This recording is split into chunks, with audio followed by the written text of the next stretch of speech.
Greetings, welcome to another edition of My Quest to Teach. This is William Jackson. I want to welcome you not only to this episode of My Quest to Teach, but to all the parents and the students and administrators and teachers, a start of another school year, 2013 to 2014 school year.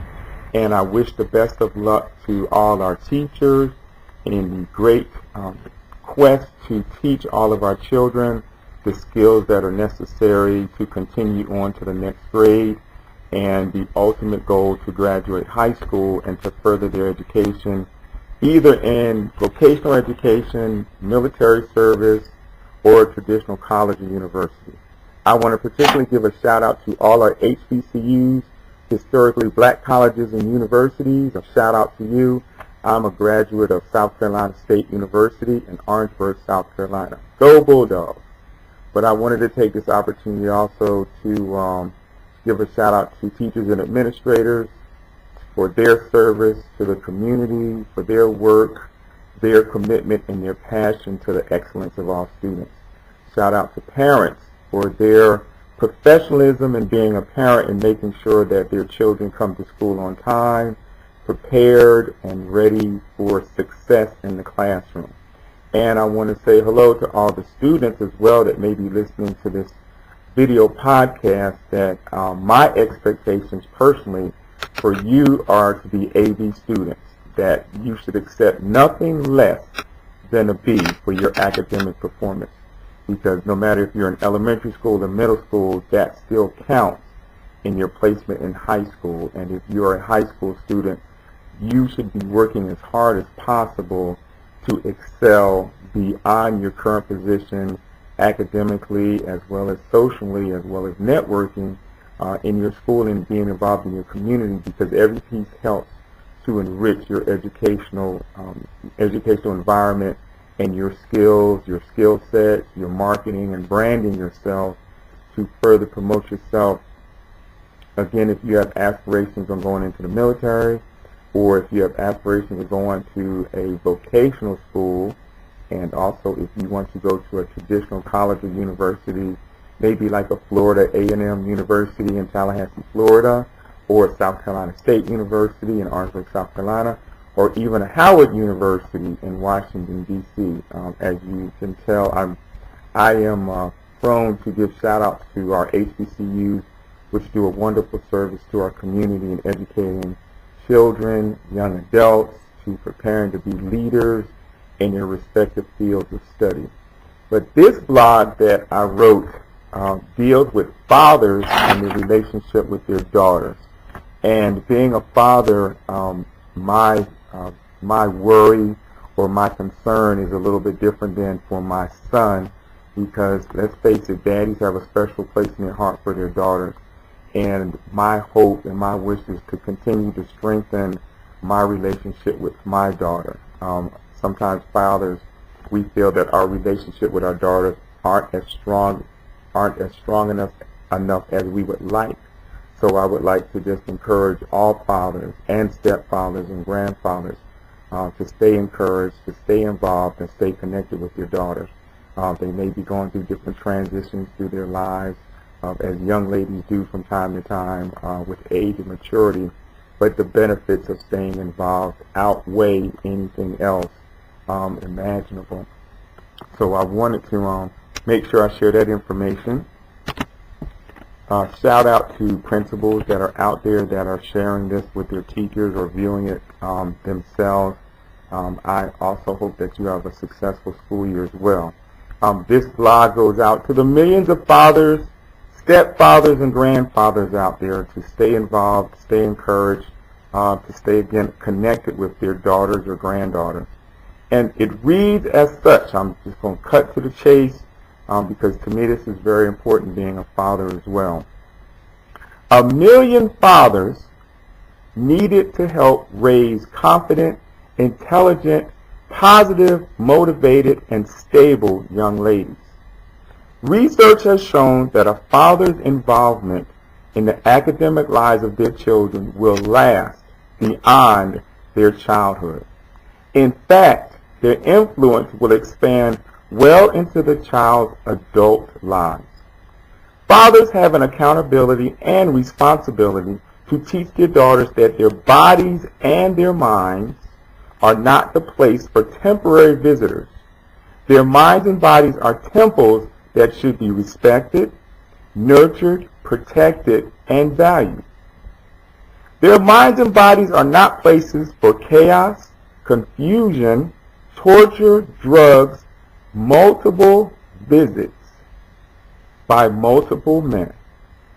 And this may sound kind of gross, but multiple ejaculations. The duties of a father is to guide, teach, mentor, provide correct discipline, offer support, engage their daughters with high self-esteem and social wisdom. National Center for Fathering, a Gallup poll conducted, 97% of children participants suggest that fathers need to do more to be involved in the education of their children. Children need to see their fathers visiting their schools. As an educator, I hear girls state they wish their fathers would visit them to eat lunch and speak to teachers. I see the pride and love girls have in their fathers as their fathers walk to class, arrive to eat lunch with them, and provide hugs and kisses before they leave. Nothing can describe the love a daughter has for her father. The United States is ranked in math 17th and science 24th. Teaching from the Skies, Barrington Irving, who flew solo around the world, tries to influence young people about the importance of education. Imagine how better our girls and boys can be if fathers are more active and the impact to our nation. Education is powerful. The media of this nation seems to be on a mission to present women of color as easy, sleazy, and only able to be successful if they sleep and sleaze their way to success and fame.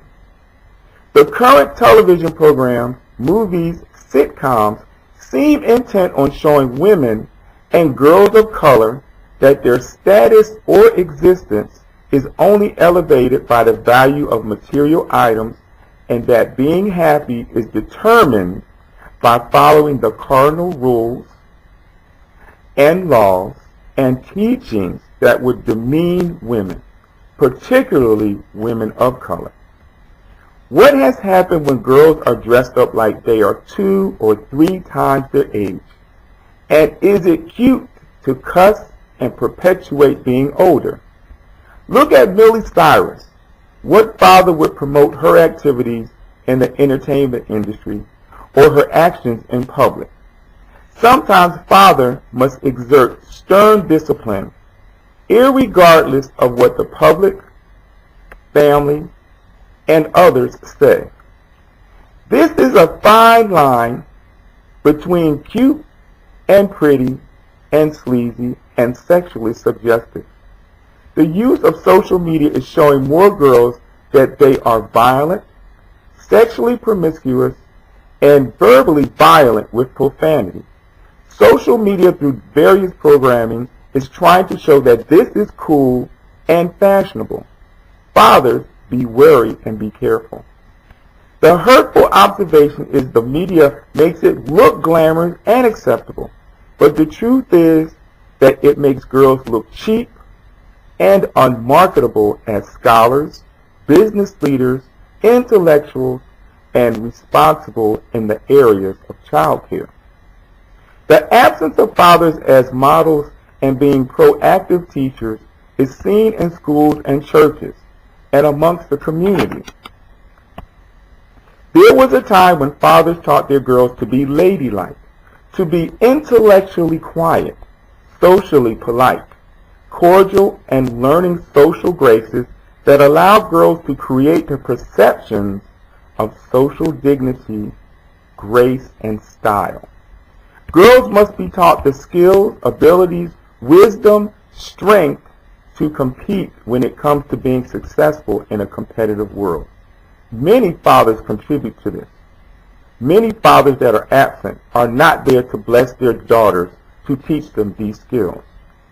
This school year, schools across this nation need 1 million fathers to support their children.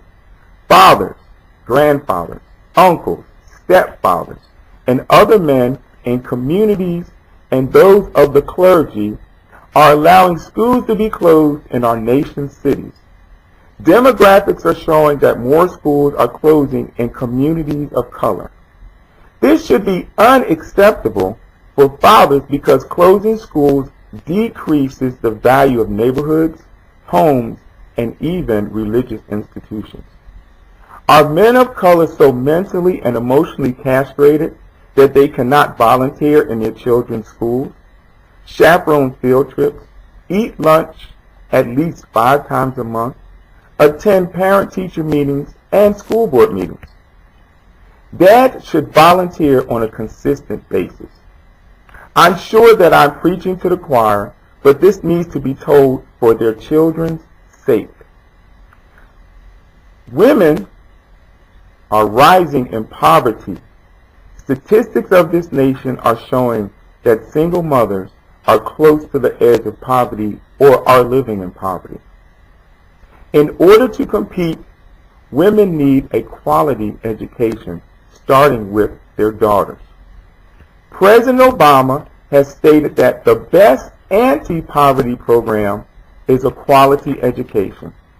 Now, I'm not trying to say that all fathers continuously or consistently support their daughters. I'm saying that all fathers that are mature and responsible men should support their daughters. They should support their sons. They should support the children's mothers, even if they aren't married, because it is a responsibility of a father and of a man to take care of his children. For myself, and my personal expectations are there should be no excuses. I'm a divorced father, but I did not divorce my children. I stay involved in my children's lives. I don't try to be overbearing, but I stay as much as possible in contact with them. I have a very close relationship with my son, but I don't have as close a relationship with my daughter as I would like, but we still have a close relationship. And I just like to encourage fathers, stepfathers, grandfathers, to be involved in their children's lives, to stay in touch with their children, to be involved, to be motivated, to be encouraging, and also to use the available technologies just to communicate and touch base.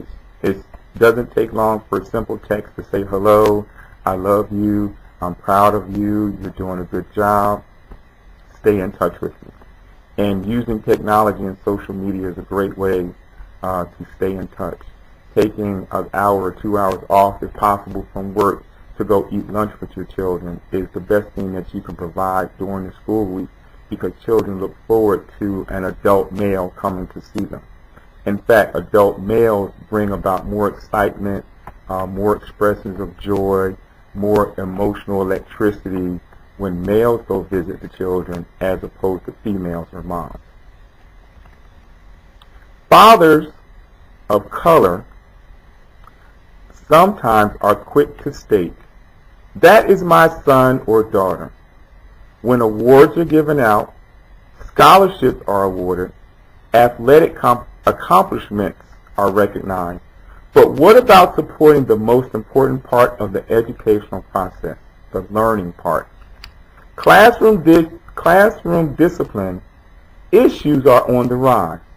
The school-to-prison pipeline is flooding like the pipes of crude oil flowing from the Middle East to the United States. In each case, billions of dollars are being made. Children of color are worth more in the prison system in too many cases than they are in the educational system. Slavery is still strong and growing in the 21st century. Even as the March on Washington has shown, there are still injustices. People of color, especially fathers, need to be proactive and involved in their children's lives. The Million Man Marches, the Million Father Initiatives, the Save Our Sons initiatives, National Men Make a Difference Day for Academic Success by Dr. Michael A. Robinson, and others are important. They set the tone for improvement, but these have to be sustained and supported by the communities as a whole. There are hundreds of thousands of fathers of color doing the right thing, but there needs to be millions of fathers of color doing more. Fathers need to be reading to children, sharing wisdoms of life, mentoring and taking children to libraries, visiting museums, and attending cultural events. Daughters, stepdaughters, granddaughters, and nieces need the wisdom of the men in their lives. If men don't take the time to teach their daughters, unfortunately, the streets will. In the spirit of fatherly solidarity, every father and every man in America should take a child to school on the first day. But this should not stop. They should consistently visit during lunchtime. They should consistently visit teachers to make sure classroom behavior is appropriate and schoolwork is completed. They should consistently visit PTA and PTO organizational meetings. They should consistently visit school board meetings. This does not require a lot of energy, just dedication and a commitment by fathers. Fathers need to stay involved. Fathers need to be proactive. Fathers need to make a commitment to be involved in their children's lives, to stay involved, to be proactive. And not only that, fathers need to support the mothers of these children. Even if you are not together, fathers still need to support the mothers that support the children. This is the right thing to do. Thank you.